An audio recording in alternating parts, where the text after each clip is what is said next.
Laney's Lollipop Workshop. Today we are going to be doing some book series that we really like. By the way, this is my friend Natalie. Hi, I'm Natalie. So I'm going to be going first, and I have the Ever After High Stakes. The first book is where by the way, this is Apple and this is Raven. Apple White and Raven Queen.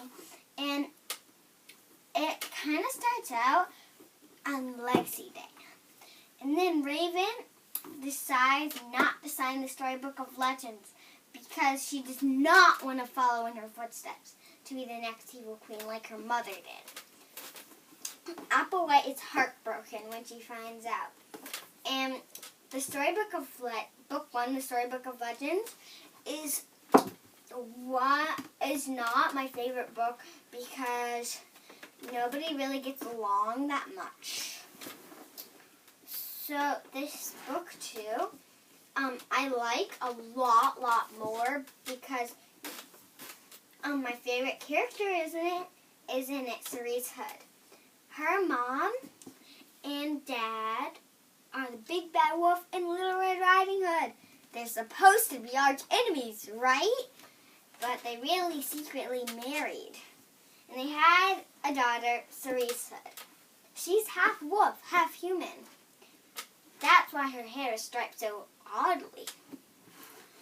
Then there's Ashlanella. Ashlanella is daughter of Cinderella, and she has a big background. Boy trouble. The next book is this book, A Wonderlandful World. Somehow, Raven and Apple get sent to Wonderland, and the place where Madeline Hatter grew up. I have no idea how Cerise Hood gets in this, but she does somehow. Next is the Once Upon a Time. It's basically all the fairy tale characters at home. There's a really sad part here. It's a really sad part here. It's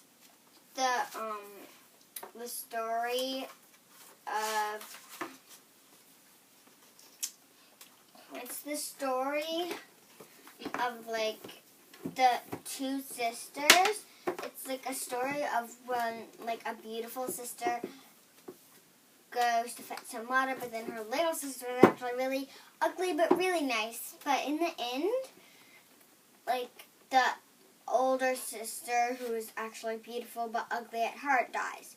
But they actually are both really nice, and they don't sign the Storybook of Legends and run away. And, by the way, they don't disappear like Mr. Grimm says.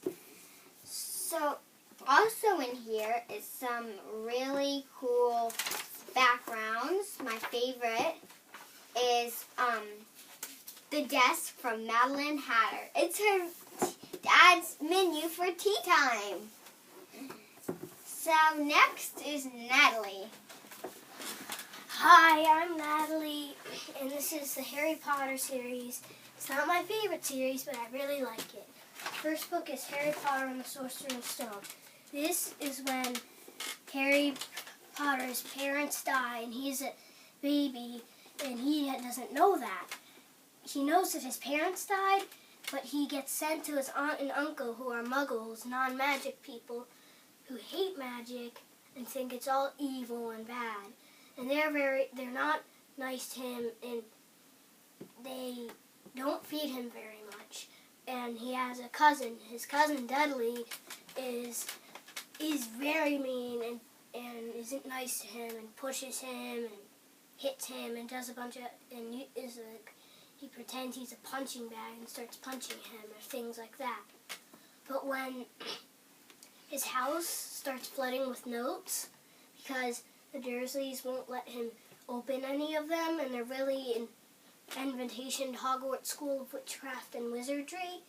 And once they move out to at the island, a house on the island of the middle of the ocean, and Hagrid flies there on Sirius Black's flying motorcycle, and you'll find out who Sirius Black is once I tell you about the third book. And he finds out that he's actually a wizard, and Lord Voldemort was the one that killed his parents, and he goes off to Hogwarts School in Witchcraft and Wizardry and meets Hermione Granger and Ron Weasley, who end up becoming his best friends. I really like this book.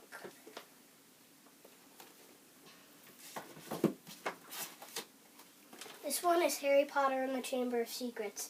It's a little bit scary, but it's still very good. In this one, Harry finds out that he can speak to Snake, and that's why the Hat wanted to put him in Slytherin. So and there's this the magical creature called the Ballistic that lives deep in the Chamber of Secrets, and that's why this is called Harry Potter and the Chamber of Secrets. Since Harry can speak Snake, he was able to open the Chamber of Secrets and meet Tom Riddle down there and save Ron's sister Ginny from Lord Voldemort killing her. And he defeats the Ballistic and destroys the book that Tom Riddle was living out of. This one is really good too.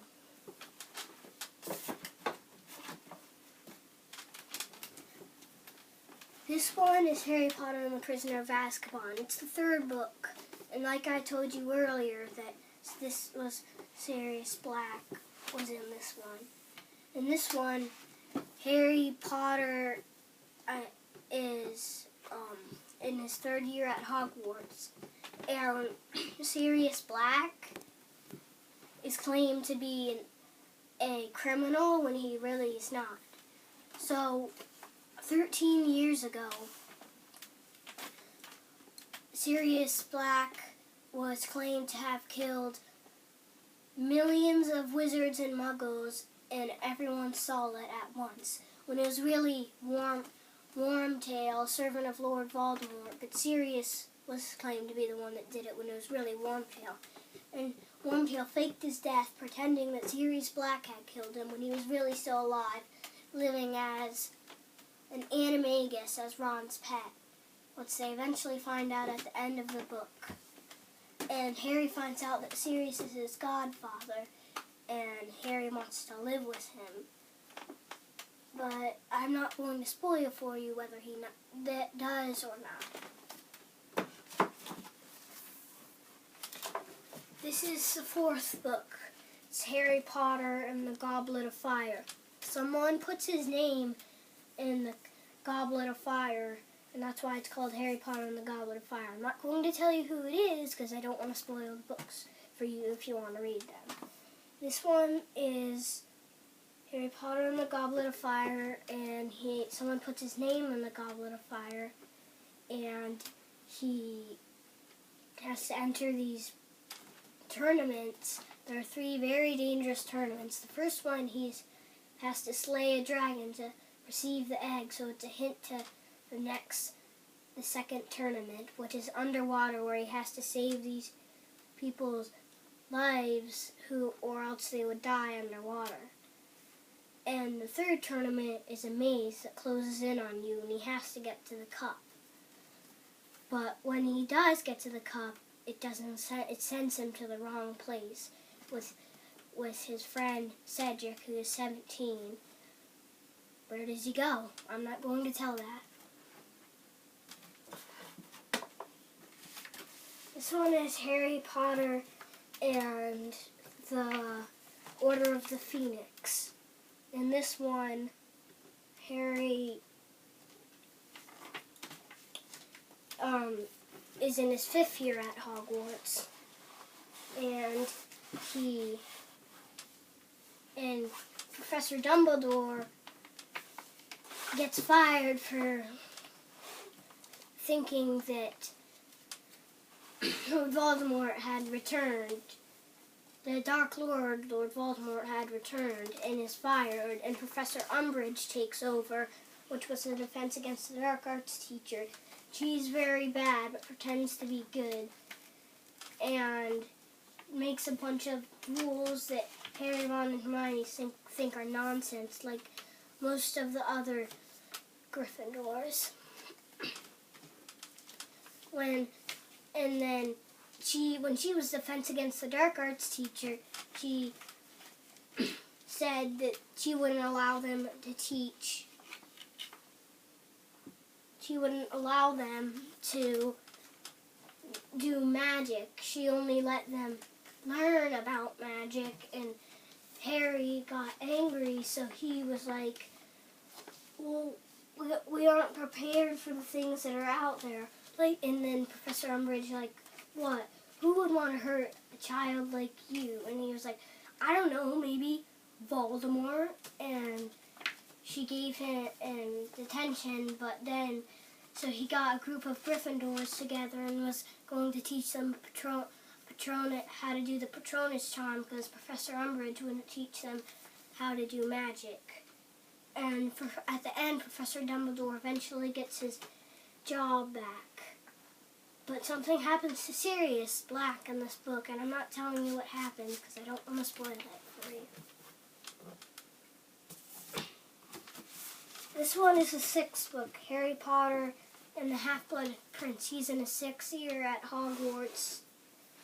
And in this book, he finds a book in the library, the Hogwarts library, that he finds someone named the Half-Blood Prince who calls himself the Half-Blood Prince and is making spells, and he is trying to find out with his friends who the Half-Blood Prince is, and at the end he finds out, but I'm not telling you who it is.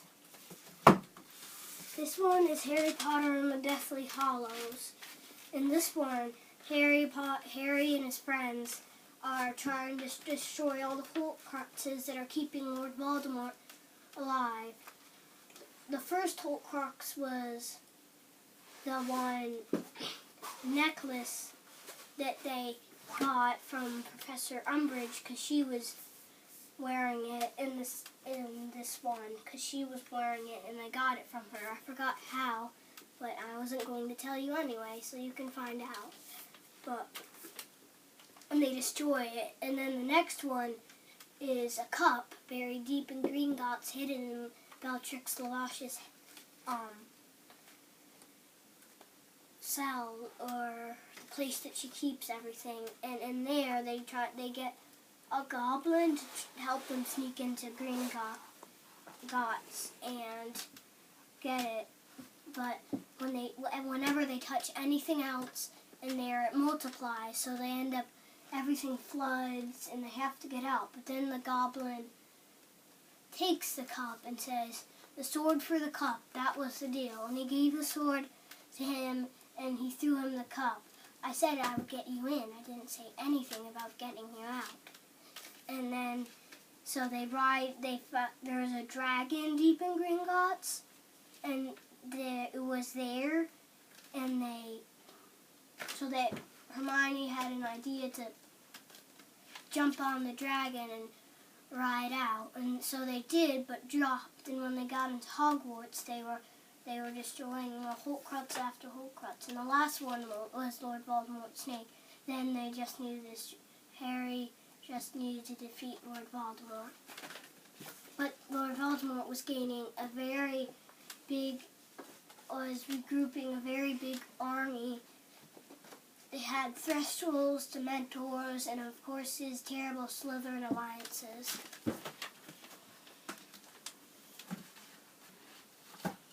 This is the Harry Potter series, and this is Moon. I had her, Moonlight, I had her on Harry Potter and the Goblet of Fire book because there's a dragon in this one. She has a spike on the end of her tail, and I think she's really nice. She's my friend Laney's stuffed animal. Bye guys. I hope you enjoyed our video. And our book series.